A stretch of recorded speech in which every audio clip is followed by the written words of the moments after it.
Hello everyone. ఇలాంటి మరిన్ని interesting informative videos కోసం మా ఛానల్ ని సబ్స్క్రైబ్ చేసుకొని పక్కనున్న బెల్ ఐకాన్ ని యాక్టివేట్ చేసుకోండి. వీడియోలకు వెళ్లే ముందు నటసింహం Balakrishna and super star Mahesh Babu వీళ్ళిద్దరిలో మీ ఫేవరెట్ హీరో ఎవరో, వీళ్ళిద్దరి ఫిల్మ్స్ లో మీ ఫేవరెట్ ఫిల్మ్ ఏదో కింద కామెంట్ చేయండి. మీ వంతు సపోర్ట్ గా ఈ వీడియోని లైక్ చేయండి. వీడియో అనేది చాలా ఇంట్రెస్టింగ్ గా ఉంటుంది, చివరి వరకు చూడండి. God of masses Tollywood's all time number 1 hero Nandamuri Narasimham Balakrishna గారు అండ్ సూపర్ స్టార్ మహేష్ బాబు గారు ఇద్దరు కూడా బిగ్గెస్ట్ స్టార్ ఫ్యామిలీస్ నుంచి వచ్చిన హీరోసే. ఇద్దరికి మాస్ లో చాలా ఫాలోయింగ్ ఉంది. అయితే బాలకృష్ణ గారు నెంబర్ 1 హీరోగా కొనసాగుతున్న సమయంలోనే మహేష్ బాబు గారు హీరోగా ఎంట్రీ ఇవ్వడం అనేది జరిగింది 1999లో. కాబట్టి వీళ్ళిద్దరూ వేరు వేరు జనరేషన్స్ కి చెందినటువంటి హీరోస్ కాబట్టి వీళ్ళిద్దరి మధ్య కాంపిటీషన్ అనేది పెట్టలేం, కంపారిజన్ చేయలేం. అయితే మాస్ ఫాలోయింగ్ లో మహేష్ బాబు గారి కంటే కూడా బాలకృష్ణ గారే ఎప్పుడు టాప్ లో ఉంటారు, అది అందరికీ తెలిసిందే. ఈ రోజు మనం నటసింహం బాలయ్య వదిలేస్తే సూపర్ స్టార్ మహేష్ బాబు చేసినటువంటి ఫిలిమ్స్ ఏంటో ఇప్పుడు మనం చూద్దాం. కొన్ని ట్రస్టెడ్ సోర్సెస్ నుండి అలాగే కొన్ని ఆర్టికల్స్ నుండి లభించినటువంటి ఇన్ఫర్మేషన్ తో ఈ వీడియో చేయడం అనేది జరిగింది, గమనించగలరు. మనందరికీ తెలుసు నటసింహం బాలకృష్ణ గారు ఇండస్ట్రీలోకి వచ్చి 50 ఏళ్లు పూర్తయిందని. అయితే ఈ 50 ఏళ్లలో ఆయన చేసింది 100కి పైగా సినిమాలు మాత్రమే. దానికి ఒక కారణం ఉంది. ఆయన ఎప్పుడూ కూడా ఎక్స్పెరిమెంట్స్ చేయడానికి ఇష్టపడుతుండేవాళ్ళు. ఏ కథ పడితే ఆ కథని యాక్సెప్ట్ చేసేవాళ్ళు కాదు. దానివల్ల ఆయన మనసుకు నచ్చినవి అండ్ ఆడియన్స్ కి ఇవి ఒక డిఫరెంట్ ఎక్స్పీరియన్స్ ఇస్తాయి అన్న నమ్మకం కలిగిన కొన్ని సినిమాలు మాత్రమే ఆయన ప్రతి సంవత్సరం చేస్తూ ఉండేవారు. దాంతో ఆయన వద్దకు వచ్చినటువంటి చాలా కథలు ఆయన రిజెక్ట్ చేయవలసి వచ్చింది. అవన్నీ కూడా గనక ఆయన చేసి ఉండుంటే ఆయన కెరీర్ లో ఇండస్ట్రీ హిట్స్ అనేవి ఇంకా పెరిగేవి అండ్ ఆయన కెరీర్ లో ఫిల్మ్స్ అనేవి కూడా ఇంకా చాలా ఎక్కువ ఉండేవి. చెప్పాలంటే ఇప్పటికే 250 సినిమాలు ఆయన కంప్లీట్ చేసి ఉండేవాళ్ళు. వచ్చిన ప్రతి కథని యాక్సెప్ట్ చేసి కేవలం బాక్స్ ఆఫీస్ రికార్డ్స్ ని, రెమ్యునరేషన్ ని మాత్రమే దృష్టిలో పెట్టుకుని సినిమాలు చేస్తుంటే ఆయన మూవీస్ కౌంట్ అనేది ఈ పాటికి మనం చెప్పుకున్న విధంగానే చాలా ఎత్తుకు వెళ్ళేది. కానీ ఎప్పుడూ కూడా ప్రేక్షకులకి ఒక కొత్త ఎక్స్పీరియన్స్ ఇవ్వాలి అనే ఆయన తపనతో ఆయన కేవలం ఇప్పటి వరకు 100కి పైగా సినిమాలు మాత్రమే చేయడం జరిగింది. అలా బాలకృష్ణ గారు చాలా సినిమాలు రిజెక్ట్ చేశారు.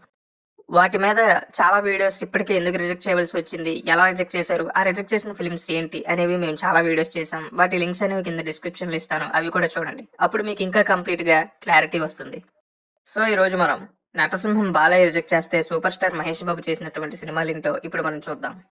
ముందుగా బాలకృష్ణ గారు రిజెక్ట్ చేసినటువంటి మహేష్ బాబు గారి సినిమా టక్కరి దొంగ. 2002 జనవరి 12న రిలీజ్ అయింది ఈ ఫిలిం. ఈ సినిమాకి డైరెక్టర్ జయంత్ పరాంజీ దర్శకత్వం వహించడం అనేది జరిగింది. మహేష్ బాబు హీరోగా, లీసా రాయ్ అండ్ బిపాషా బసు ముఖ్య తారాగణంగా చాలా భారీగా వెస్టర్న్ స్టైల్లో యాక్షన్ కామెడీ ఫిల్మ్ గా చిత్రీకరించబడింది ఈ సినిమా. ఆ టైంలో ఇది బైలింగ్వల్ ఫిల్మ్. హిందీ అండ్ తమిళ్లో కూడా రిలీజ్ చేశారు ఈ సినిమాని. హిందీలో చోరూమ్ కా చోర్, తమిళ్లో వెట్రి వీరన్ అనే టైటిల్స్ తో ఆ భాషల్లో రిలీజ్ అయింది ఈ ఫిలిం. ఆ టైంలో మన టాలీవుడ్ లోనే one of the most expensive movies లో ఇది కూడా ఒకటి. అనౌన్స్మెంట్ దగ్గర నుండి చాలా భారీ అంచనాలు అనేవి ఈ సినిమాపై నెలకొన్నాయి. అయితే అప్పటికి మహేష్ బాబు గారు ఇంకా స్టార్ కాలేదు. అయినా సరే కృష్ణ ఫ్యాన్స్ సపోర్ట్ అనేది ఈయనకి సూపర్ గా ఉండడంతో ఈ హై బడ్జెట్ మూవీని టేక్ ఓవర్ చేశారు మూవీ మేకర్స్. అండ్ ఈ సినిమాతో ఆయన ఖచ్చితంగా స్టార్ కాకుండా డైరెక్ట్ గా సూపర్ స్టార్ గానే మారుతారని అందరూ ఎక్స్పెక్ట్ చేశారు. కానీ ఎవరు ఊహించిన విధంగా 8 కోట్ల భారీ బడ్జెట్ తో ఆ టైంలో తెరకెక్కినటువంటి ఈ సినిమా బాక్స్ ఆఫీస్ దగ్గర కేవలం 12 కోట్ల గ్రాస్ ని మాత్రమే వరల్డ్ గా కలెక్ట్ చేసి బిగ్గెస్ట్ డిజాస్టర్ గా నిలిచింది. ఫ్యాన్స్ తో పాటు ఆడియన్స్ ని కూడా ఎంతగానో డిసప్పాయింట్ చేసింది ఈ ఫిలిం. అయితే చాలా తక్కువ మందికి మాత్రమే తెలిసిన విషయం ఏంటంటే ఈ సినిమా స్టోరీని డైరెక్టర్ జయంత్ పరాంజీ ముందు బాలకృష్ణ గారికే చెప్పడం అనేది జరిగింది. ఈ కథలో క్యారెక్టరైజేషన్ అండ్ స్క్రీన్ ప్లే కూడా బాలకృష్ణ గారి ఇమేజ్ కి, స్టార్డమ్ కి తగ్గట్టు ఆయన రాసుకున్నారు ఆ టైంలో. అయితే అప్పటికే వరుసగా back to back faction movies తో, మాస్ ఫిల్మ్స్ తో సూపర్ డూపర్ ఫామ్ లో ఉన్నటువంటి బాలకృష్ణ గారు మాస్ మూవీస్ చేద్దామన్న ఊపులోనే ఆ టైంలో ఉన్నారు. ఇలాంటి ఎక్స్పెరిమెంటల్ అండ్ వెస్టర్న్ స్టైల్లో ఉండే యాక్షన్ అడ్వెంచర్ మూవీ ఇప్పుడు తనకి చేయడం ఇంట్రెస్ట్ లేక ఫ్యూచర్ లో మళ్ళీ ఈ కాన్సెప్ట్ ట్రై చేద్దాం అని ఆయన చెప్పారు. అప్పటికి ఈ సినిమాని రిజెక్ట్ చేశారు. అయితే ఆ టైంలోనే సూపర్ స్టార్ కృష్ణ గారు మహేష్ బాబు గారితో ఒక భారీ సినిమా చేయాలి అని జయంత్ పరాంజీ గారిని కోరడంతో వేరే దారి లేక అప్పటికి బాలకృష్ణ గారి గురించి రాసుకున్నటువంటి ఈ టక్కరి దొంగ కథనే మహేష్ బాబు గారి ఇమేజ్ కి తగ్గట్టు, ఆడియన్స్ టేస్ట్ కి తగ్గట్టు చేంజెస్ చేసి మహేష్ బాబు గారితో చిత్రీకరించడం అనేది జరిగింది. అప్పటికే మన టాలీవుడ్ లో సూపర్ స్టార్ కృష్ణ గారు అండ్ మెగాస్టార్ చిరంజీవి గారు ఈ కౌబాయ్ బ్యాక్ డ్రాప్ లో మూవీస్ చేసి హిట్స్ అందుకున్నారు. ఆ తర్వాత బాలకృష్ణ గారు కూడా ఇలాంటి సినిమా ఖచ్చితంగా చేయాలి అని ఫ్యాన్స్ అంతా కూడా భావించారు. ఆ ఛాన్స్ వచ్చినా సరే ఆయన ఆ టైంలో రిజెక్ట్ చేశారు ఈ సినిమాని. మహేష్ బాబు గారితో చేసినటువంటి ఈ సినిమా బాక్స్ ఆఫీస్ దగ్గర డిజాస్టర్‌గా నిలిచింది. ఒకవేళ బాలకృష్ణ గారు చేసుండుంటే, మహేష్ బాబు గారు చేసినటువంటి ఈ కథతో కాకుండా ఆయన గురించి రాసినటువంటి ఆ ఒరిజినల్ కథతోనే ఈ సినిమా చేసుండుంటే ఖచ్చితంగా బిగ్గెస్ట్ హిట్‌గా నిలిచేదని ఇప్పటికి చాలా మంది సినీ విశ్లేషకులు భావిస్తారు. మరి ఈ 'టక్కరి దొంగ' సినిమా బాలకృష్ణ గారు చేసుండుంటే ఎలా ఉండేదో దీనిపై మీ ఒపీనియన్‌ని కింద కామెంట్ చేయండి. నంబర్ 2 2006లో రిలీజ్ అయ్యి Tollywood's all time biggest industry హిట్‌గా ఆ టైంలో నిలిచినటువంటి 'పోకిరి'. ఫస్ట్ టైం మన తెలుగు సినిమా హిస్టరీలోనే 40 కోట్ల షేర్‌ని కలెక్ట్ చేసినటువంటి మొట్టమొదటి టాలీవుడ్ ఫిలిం 'పోకిరి'. డైరెక్టర్ పూరి జగన్నాథ్ గారిని నంబర్ 1 డైరెక్టర్‌గా, ఇక మహేష్ బాబు గారిని సూపర్ స్టార్‌గా మార్చింది ఈ సినిమా. ఈ సినిమాలోని మహేష్ బాబు గారి body language, dialogues and mannerisms ఇవన్నీ కూడా చాలా ఫేమస్ అయ్యాయి. ఈ సినిమా ఒక ట్రెండ్ సెట్టర్‌గా నిలిచింది ఆ టైంలో. పూరి జగన్నాథ్ గారు ఈ సినిమా స్టోరీని ముందుగా రాసుకుంది పవన్ కళ్యాణ్ గారి కోసం. పవన్ కళ్యాణ్ గారికి ఈ స్టోరీ అప్పుడు వినిపించినటువంటి పూరి జగన్నాథ్ గారు ఈ సినిమాని పవన్ కళ్యాణ్ గారితో చేద్దాం అనుకున్నారు. అయితే పవన్ కళ్యాణ్ గారు ఈ స్టోరీ తన బాడీ లాంగ్వేజ్ అండ్ స్టైల్ కి సెట్ అవ్వదని, తన ఇమేజ్ కి కూడా సూట్ అవ్వదని, కథ నచ్చలేదు అని ఈ అనేక కారణాలతో ఈ సినిమాని రిజెక్ట్ చేయడం అనేది జరిగింది. సినిమా టైటిల్ కూడా 'ఉత్తమ్ సింగ్ సన్ ఆఫ్ సర్దార్'. సగం ఈ టైటిల్ వల్లే రిజెక్ట్ చేసి ఉండొచ్చు అని కూడా చాలా మంది అనుకుంటారు. ఆ తర్వాత రవితేజ గారికి చెప్పడం అనేది జరిగింది ఈ స్టోరీని.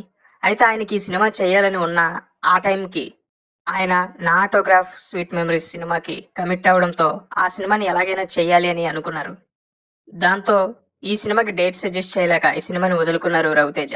ఆ తర్వాత ఇలా కాదని ఒక సరికొత్త ప్రయోగంగా బాలీవుడ్ యాక్టర్ అయినటువంటి సోను సూద్ గారితో ట్రై చేద్దామని అనుకున్నారు. ఆయనకి ఈ కథ చెప్పగా ఆయన కూడా ఈ సినిమాని రిజెక్ట్ చేయడం అనేది జరిగింది. ఆ తర్వాత నటసింహం బాలకృష్ణ గారికి కూడా ఈ కథ చెప్పారు, ఆయన ఇమేజ్ కి తగ్గట్టుగా ఈ స్టోరీలో కొన్ని చేంజెస్ చేసి. అయితే బాలకృష్ణ గారికి ఈ కథ నచ్చినా కూడా title 'Uttam Singh son of Sardar' అని ఉండడం అండ్ ఈ సినిమా అప్పటికే ఆయన చాలా సార్లు ప్లే చేసినటువంటి కాప్ క్యారెక్టర్ పై బేస్ అయి ఉండడం, దాంతోపాటు ఆయన ఆ టైంలో 'అల్లరి పిడుగు' అండ్ 'వీరభద్ర' లాంటి మాస్ మూవీస్ కి కమిట్ అయి ఉండడం, ఈ అన్ని రీజన్స్ వల్ల ఆయన ఈ సినిమాని రిజెక్ట్ చేయడం అనేది జరిగింది. అయితే ఒకవేళ ఆయన గనక ఈ సినిమా చేసిండుంటే ఆ టైంలోనే మొట్టమొదటి 100 కోట్ల గ్రాస్ సాధించినటువంటి తెలుగు సినిమాగా ఇది నిలిచేది అని ఇప్పటికీ చాలా మంది సినీ విశ్లేషకులు భావిస్తూ ఉంటారు. బట్ ఆయన ఈ కథని రిజెక్ట్ చేయడం అనేది జరిగింది. ఆ తర్వాత 'అతడు' సినిమా టైంలో 'అతడు' సెట్స్ లోనే మహేష్ బాబు గారిని కలిసి ఈ కథ మహేష్ బాబు గారికి చెప్పారు పూరి జగన్నాథ్ గారు. ఆయనకి ఈ కథ ఎంతగానో నచ్చింది. ముఖ్యంగా ఆ క్లైమాక్స్ ట్విస్ట్ కి ఆయన కూడా చాలా సర్ప్రైజ్ అయ్యారు. అయితే 'ఉత్తమ్ సింగ్ సన్ ఆఫ్ సర్దార్' అనే టైటిల్ నచ్చలేదు అని దాన్ని మార్చమని చెప్పగా పూరి జగన్నాథ్ గారు ఆ టైటిల్ ని 'పోకిరి'గా మార్చారు. దాంతో ఈ సినిమా అనేది ఓకే అయింది. మహేష్ బాబు గారు ఈ సినిమాలో హీరోగా నటించడం అనేది జరిగింది. ఈ సినిమా ఎలాంటి సెన్సేషన్ ని క్రియేట్ చేసిందో తెలుగు ప్రేక్షకులందరికీ తెలుసు. థియేట్రికల్ రన్ నుండి బాక్స్ ఆఫీస్ రెవెన్యూ వరకు సరికొత్త బెంచ్ మార్క్స్ సెట్ చేస్తూ రికార్డులన్నీ తిరగరాసి all time biggest industry hit of Telugu సినిమాగా రిలీజ్ అయిన సమయంలో నిలిచింది ఈ ఫిలిం. కానీ బాలకృష్ణ గారు ఈ సినిమాని రిజెక్ట్ చేయడం అనేది చాలా డిసప్పాయింటింగ్ ఎలిమెంట్ గా ఇప్పటికీ చాలా మంది మాస్ ఫ్యాన్స్ అండ్ ఆడియన్స్ భావిస్తూ ఉంటారు. ఎందుకంటే అప్పటికే నెంబర్ 1 హీరోగా ఉన్నటువంటి బాలకృష్ణ గారు ఈ సినిమా గనక చేసి ఉండుంటే ఖచ్చితంగా ఆ టైంలోనే 100 కోట్ల గ్రాస్ సాధించినటువంటి ఫస్ట్ తెలుగు ఫిల్మ్ గా ఈ సినిమా నిలిచేది అని చాలా మంది ఫిల్మీ ఎక్స్పర్ట్స్ ఇప్పటికీ అంచనా వేస్తూనే ఉంటారు. మరి చూసారుగా, నటసింహం బాలకృష్ణ గారు వదిలేస్తే సూపర్ స్టార్ మహేష్ బాబు గారు చేసినటువంటి ఫిలిమ్స్ ఏంటో. అయితే ఈ 'పోకిరి' సినిమాని పవన్ కళ్యాణ్, రవితేజ, బాలకృష్ణ వీళ్ళ ముగ్గురులో ఎవరు చేసిండుంటే బాగుండేదని మీరు అనుకుంటున్నారో, లేదా మహేష్ బాబు గారే వీళ్ళందరికంటే బాగా చేయగలరు అని మీరు అనుకుంటున్నారో, మీ ఒపీనియన్ ని ఈ వీడియోపై మీ ఒపీనియన్ ని కింద కామెంట్ చేయండి.